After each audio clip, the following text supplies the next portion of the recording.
जय हिंद दोस्तों, आप सभी का हमारे YouTube channel Sai Baba classes में स्वागत है। आज मैं आप सभी को कक्षा 10 NCERT गणित के अध्याय 2 बहुपद का परिचय और उसके कुछ बेसिक सिद्धांत बताऊंगा, जिसके अंतर्गत आज मैं आपको बीजीय व्यंजक, बहुपद तथा बहुपद की घात और शून्यांक क्या हैं ये सब बताऊंगा। तो चलिए वीडियो शुरू करते हैं। बहुपद ये NCERT गणित का दूसरा चैप्टर है। पहला चैप्टर का वीडियो हमने पहले से बना दिया है। यदि आप देखना चाहते हैं तो प्लेलिस्ट में जाकर देख सकते हैं। तो बहुपद आपने पढ़ा है कक्षा 9 में, 8 में, सब में पढ़ा है। 8 में भी था, 9 में भी था। तो इसलिए कुछ इसकी पहले का रिपीट करा देते हैं, यानी दोहरा देते हैं, तो आगे पढ़ाएंगे। तो बहुपद ये बीजगणित का पार्ट है। तो बीजगणित में सबसे पहले चर आता है, ये जान लेते हैं। तो चर क्या है? चर जिस राशि में परिवर्तन होता है उसे चर कहते हैं। यानी कि जिस राशि में परिवर्तन होता है उसे चर कहते हैं। परिवर्तन का मतलब जिस राशि का मान बदलता रहता है उसे चर कहते हैं। जिस राशि का मान बदलता रहता है उसे चर कहते हैं। जैसे x, y, z या a, b, c। यानी अंग्रेजी वर्णमाला के जो अक्षर हैं, अगर स्मॉल लेटर में ये चर लिखे जाते हैं x, y, z, a, b, c। जैसे किसी सवाल में x का मान क्या होता है, बदल जाता है। किसी में 1 आता है, किसी में 10 आता है, किसी में 5 आता है। तो यानी कि इसका मान परिवर्तन होता रहता है। तो ये चर हैं। उसके बाद आता है अचर। किसे कहते हैं? तो अचर चर का उल्टा होता है। जिस राशि में परिवर्तन नहीं होता है, यानी जिसका मान न बदले, वो अचर राशि होती है। जिस राशि में परिवर्तन नहीं होता उसे अचर राशि कहते हैं। जैसे 1 हो गया, 2 हो गया, 5 हो गया, 0 हो गया, 10 हो गया आदि। यानी कि जो संख्याएं हैं ये सब क्या हैं? अचर राशि हैं। इनका मान नहीं बदलता। उसके बाद देख लेते हैं बीजीय व्यंजक क्या है। बीजीय व्यंजक जब चर व अचर को गणितीय रूप में लिखा जाता है तो वह बीजीय व्यंजक कहलाता है। चर व अचर यानी जिसमें चर और अचर साथ में लिखे जाएं और गणितीय रूप में लिखे जाएं तो वह बीजीय व्यंजक कहलाता है। गणितीय रूप का मतलब कि जिसमें जोड़, घटाव, गुणा, भाग का निशान हो, वह गणितीय रूप कहलाता है। तो जैसे x + 5, 5x + 3, यानी कि यहाँ इंटू है, इंटू का मतलब गुणा। तो गणितीय रूप का मतलब वही जो गणित के चिन्ह आ जाए सब में, जैसे जोड़, घटाव, गुणा, भाग, ये सब चिन्ह आ रहे हैं तो वो क्या कहलाता है? बीजीय व्यंजक। चर और अचर, यानी कि ये चर है, ये अचर है, और प्लस लगाकर इन दोनों को किस में लिख दिया गया? गणितीय रूप में। तो ये क्या हो गया? बीजीय व्यंजक। इसी तरह जैसे x² - 3 या y² + 3 ये हो गया, या x / 2। तो ये सब क्या हैं? बीजीय व्यंजक हैं। तो चर, इसमें ये चर है, ये अचर है, ये चर है, ये अचर है, ये चर है, ये अचर है, और गणितीय रूप में लिख दिया गया। यानी गणितीय, किसी में प्लस लगा दिया गया, किसी में माइनस। तो ये क्या हो गए? बीजीय व्यंजक। उसके बाद देख लेते हैं बहुपद किसे कहते हैं, क्योंकि बहुपद ही इस चैप्टर का नाम है। तो बहुपद जान लेते हैं क्या है। तो बहुपद ऐसे बीजीय व्यंजक जिनमें चरों की घात सदैव पूर्ण संख्या में होती है, बहुपद कहलाता है। यानी ऐसे बीजीय व्यंजक, ये बीजीय व्यंजक हैं सभी, जिसमें चरों की घात सदैव पूर्ण संख्या में हो। पूर्ण संख्याएं जैसे 0, 1, 2, 3, 4, 5, यानी कि ना ऋणात्मक हो, ना भिन्नात्मक हो, ना दशमलव में हो घात, तो वो क्या कहलाता है? बहुपद। अब यानी सदैव पूर्ण संख्या का मतलब न भिन्नात्मक होनी चाहिए न ऋणात्मक होनी चाहिए, बस ये ध्यान देना है। तो जैसे 4x + 2 है, तो 4x + 2 बहुपद है या नहीं, तो देख लेते हैं। इसमें चर क्या है, x है, x की घात क्या है, 1, 1 1 क्या है, पूर्ण संख्या है, तो इसलिए यह क्या है, एक बहुपद है, ये बहुपद है। दूसरा देख लेते हैं, दूसरे में चर y है, y की घात 2 है और y की घात 1 है, 2 भी पूर्ण संख्या है और 1 भी पूर्ण संख्या है, तो ये भी क्या है, एक बहुपद है। उसके बाद तीसरा है x - √2, तो यहाँ क्या लिखा है, चरों की घात सदैव पूर्ण संख्या में होती है, तो x चर है, 2 अचर है, तो इससे कोई मतलब नहीं। x की घात क्या है, 1, 1 क्या है, पूर्ण संख्या, इसलिए ये भी क्या है, बहुपद है। चौथा क्या है, √y + 3, तो √y + 3,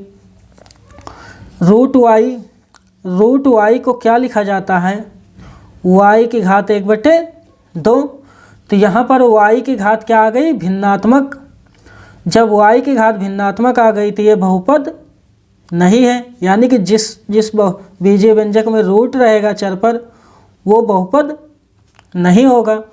उसके बाद 1/x - 3, तो x ये चर हैं x, और ये नीचे हैं, नीचे से अगर ऊपर जाएगा तो 1/x से ऊपर जाता है तो -1 हो जाता है, यानी ऋणात्मक हो गई। तो पूर्ण संख्या होने का मतलब न भिन्नात्मक होनी चाहिए न ऋणात्मक होनी चाहिए, तो ये भी क्या है, बहुपद नहीं है। एक लास्ट है, इसे देख लेते हैं बहुपद है कि नहीं। 4x² + 3y + 9, इसमें 2 चर आ गए हैं, एक x है एक y है, तो इसमें 2 चर हैं, तो ये बहुपद है कि नहीं। x की घात 2 है, ये भी पूर्ण संख्या, y की घात 1 है, ये भी पूर्ण संख्या है, इसलिए दोनों बहुपद हैं। अगर इसी में पूछ लिया जाए चरों की संख्या, तो इसमें कितने चर हैं, केवल x है एक चर, इसमें केवल क्या है, y एक चर, इसमें x एक चर, इसमें क्या है, इसमें भी एक है, इसमें भी एक, इसमें क्या है, x और y दोनों हैं, तो इसमें 2 चर हो जाएंगे। अब देख लेते हैं बहुपद की घात क्या है। तो बहुपद की घात, चरों की अधिकतम घात को बहुपद की घात कहते हैं। चरों की अधिकतम घात, जैसे कोई बीजीय व्यंजक दिया हो और उसमें चरों की अधिकतम घात जितनी होगी वही बहुपद की घात होगी। तो जैसे x² + 5x - 9 ये दिया, मान लो ये हो गया। अब इसमें बहुपद की घात, ये बीजीय व्यंजक है, इसमें बहुपद की घात बतानी हो तो कैसे बताएंगे, चरों की अधिकतम घात, इसमें क्या चर है, x, यानी एक चर है, तो यहाँ घात 1 है, यहाँ 2 है, अधिकतम घात क्या है, 2, तो इसकी घात कितनी हो जाएगी, इसकी घात 2 हो जाएगी। इसी तरह 5x³ +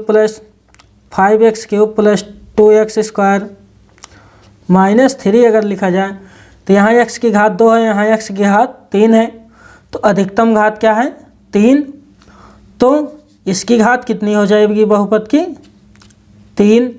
अगर 2x - 1 है, तो इसमें बहुपद की अधिकतम घात कितनी होगी, तो यहाँ केवल चर x है और यहाँ घात क्या है, 1, तो चर की अधिकतम घात तो यहाँ 1 है, तो इसकी घात कितनी हो जाएगी, 1। अब आगे देख लेते हैं बहुपद कितने प्रकार के होते हैं। तो बहुपद के प्रकार घात के आधार पर इन्हें अलग अलग विभाजित किया जाता है। तो घात के आधार पर देख लेते हैं रैखिक बहुपद। रैखिक बहुपद में क्या होता है कि जिस बहुपद की घात 1 होती है वो रैखिक बहुपद होता है, यानी कि जिस बीजीय व्यंजक में चरों की अधिकतम घात क्या होगी, 1, वो रैखिक बहुपद कहलाएगा। अगर आसान एकदम समझे तो जिस बहुपद की घात 1 हो वो रैखिक बहुपद, जिस बहुपद की घात 2 हो वो द्विघात बहुपद, जिस बहुपद की घात 3 हो वो त्रिघात बहुपद। तो पहले का उदाहरण देख लेते हैं, जैसे 2x + 3 कामा 3y + 5 कामा 4x - 9 कामा 2x - 5। तो इसमें क्या है, ये 2x + 3 एक बहुपद है और बहुपद की घात क्या है, केवल एक। इसमें भी एक, इसमें भी एक और इसमें भी एक। तो ये सभी क्या है, रैखिक बहुपद हैं। अब द्विघात बहुपद, द्विघात बहुपद जिसमें बहुपद की घात 2 हो वो द्विघात बहुपद कहलाता है। जैसे 2x² + 3x - 9 कामा 5x² - 2x + 1 कामा 3x² - 2x + 3 कामा 4x + 5x² - 1। तो इसमें क्या है, ये एक बहुपद है और बहुपद की अधिकतम घात या क्या है, 2। अधिकतम घात ही बहुपद की घात होती है। तो जिस बहुपद की घात 2 हो वो द्विघात, इसमें भी इसकी घात 2 है, इसमें भी इसकी घात 2 है, इसमें भी इसकी घात 2 है। तो ये सभी क्या है, द्विघात बहुपद हैं। अब त्रिघात बहुपद देख लेते हैं, क्या है। त्रिघात बहुपद जिसमें बहुपद की घात 3 हो त्रिघात बहुपद कहलाता है। तो x³ - 2x² + x + 4 कामा 4x³ - 5x² + 2x + 1 कामा 9x³ - 2x² + 5x - 7। तो ये एक बहुपद है और इसकी घात क्या है, 3। तो ये क्या कहलाएगा, त्रिघात बहुपद। इसी प्रकार इसकी घात भी 3 है तो ये भी क्या कहलाएगा, त्रिघात बहुपद। ये भी त्रिघात बहुपद। अब आगे है बहुपद के शून्यांक, यानी किसी बहुपद का शून्यांक कैसे निकालते हैं ग्राफीय रूप में। तो देख लेते हैं, बहुपद का ग्राफ x अक्ष को जितने बिंदुओं पर काटता है या स्पर्श करता है उतने ही बहुपद के शून्यांक होते हैं। इसका कहने का मतलब है, जैसे कोई बहुपद दिया गया है 2x + 3 या ये दिया गया है, इसका अगर ग्राफ बनाया जाए तो जब ग्राफ बनाया जाएगा तो ग्राफ में जो x अक्ष पर ये जितने बिंदुओं पर काटेगा या स्पर्श करेगा उतने ही बहुपद के शून्यांक होंगे। तो कुछ ग्राफ नीचे एग्जाम्पल के रूप में है, देख लेते हैं कितने कितने हैं इसके शून्यांक। तो क्या है इसकी परिभाषा, x अक्ष को जितने बिंदुओं पर काटता है या स्पर्श करता है यही देखना है। जितने पर काटेगा और जितने पर स्पर्श करेगा वही बहुपद के शून्यांक होंगे उतने।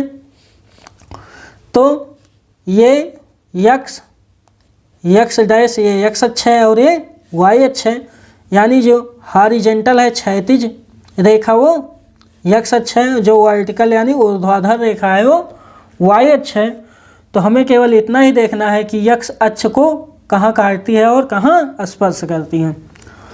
तो ये रेखा है, ये x अक्ष को यहाँ पर काट रही है, इसका मतलब इसका शून्यांक कितना है, 1।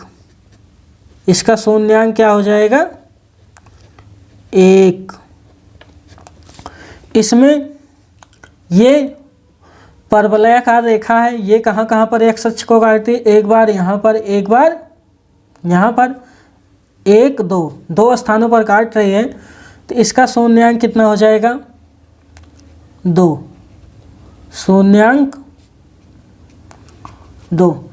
अब नीचे है इसे देख लेते हैं। तीसरा, ये x अक्ष, ये y अक्ष और ये परवलयाकार रेखा गई है, ये यहाँ पर y को काट रही है और ये यहाँ पर x अक्ष को केवल एक बिंदु पर स्पर्श कर रही है। तो काटे या स्पर्श करे तो वही शून्यांक होता है। तो इसका शून्यांक केवल एक बिंदु पर स्पर्श कर रहे तो शून्यांक कितना हो जाएगा 1। उसके बाद चौथा है, ये रेखा गई है, एक बार यहाँ काट रही है, फिर यहाँ से फिर यहाँ आई, फिर एक्स अक्ष को यहाँ काट रही है, फिर यहाँ से यहाँ घूमी, फिर यहाँ काट रही है, फिर यहाँ से वापस आई तो फिर यहाँ काट रही है। 1 2 3 4 4 स्थानों पर ये रेखा एक्स अक्ष को काट रही है, तो इसके शून्यांक कितने हो जाएंगे 4। दोस्तों आज के वीडियो में बस इतना ही। यदि आपको इसका नोट्स चाहिए तो वीडियो के डिस्क्रिप्शन में दिए गए लिंक से डाउनलोड कर सकते हैं। वीडियो देखने के लिए धन्यवाद।